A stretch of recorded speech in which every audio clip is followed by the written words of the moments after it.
SS news AP నిజాలు నిర్భయంగా. నెల్లూరు జిల్లా కోవూరు మండలం పోతిరెడ్డిపాలెం తిప్ప గిరిజన కాలనీలో అగ్ని ప్రమాదం చోటు చేసుకుంది. విద్యుత్ షార్ట్ సర్క్యూట్ తో పూరీలు దగ్ధమైంది. అర్ధరాత్రి మంటలు వ్యాప్తి చెందడంతో బాధితులు పరుగులు తీస్తూ బయటకు రావడంతో ప్రాణాపాయం తప్పింది.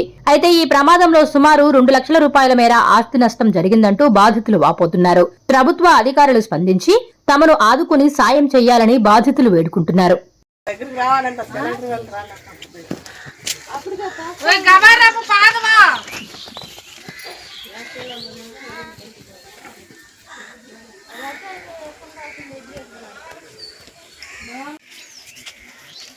నేను నైట్ ఇంట్లో పడుకొని ఉంటే మామూలుగా కరెంటు ఫీజ్ అయింది. ఆమెను టీవీ ఆపాను.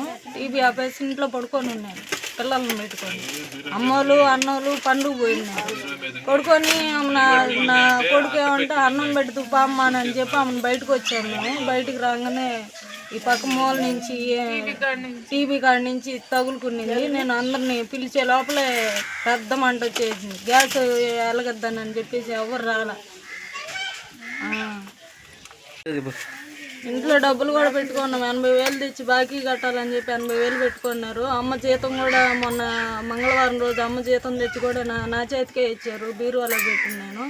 అమ్మ పొదుపు కాగితాలు, మా అన్న డబ్బులు, మా అన్న 10,000 తెచ్చి ఇచ్చాడు. అవి కూడా ఇంట్లోనే పెట్టినాయి. రాత్రి అదే అనుకోకుండా అసలు భలే తమాషాగా జరిగిపోయింది. పిల్లకాయలు నేను ఇంట్లోనే పడుకున్నాం. అయ్యా మేము ఎట్ట జరిగిందో ఏందో అసలు ఏం అర్థం కాలేదు. అందరిని పిలుచుకునే లోపల అంతా మొత్తం కాలిపోయింది. ఏం చేయాలి? ఇన్ని సంపాదించుకుంటే మళ్ళీ ఇదంతా ఎట్ట సంపాదించుకోగలం మేము? అసలు టీవీయే 70,000 80,000 మరి 2 నెలలే అయింది. దాన్ని టీవీలో తెచ్చుకున్నాం మళ్ళీ దాన్ని.